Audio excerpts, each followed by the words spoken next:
The following segment is brought to you by Intermountain Healthcare and the Utah Department of Health.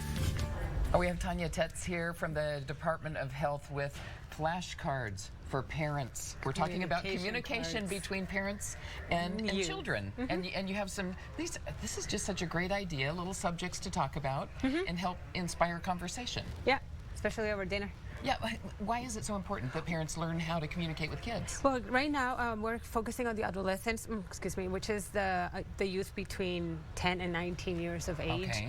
And these are really tricky ages because the youth are straddling two worlds, the childhood and the adulthood, right? And a lot of the parents think they can't talk to their teenagers or their youth, or the youth it feels like the youth are pushing, but actually it's been proven that adults and parents, trusted adults and parents, are a protective factor for them to not start risky behavior. So it is very, very important to have that communication open. Kids might shut the door, they might say no, they might be on their phone, they might be texting someone else, and how do you start a conversation? To start a conversation, just ask open-ended questions, right? That's one of the things to do, because if we say yes or no answers, that's it, Right. Questions like that. And also make sure that to get informed about anything that's going on in the youth world. They still need to go to the doctor and get their wellness checkups, find out about their friends, more questions like that.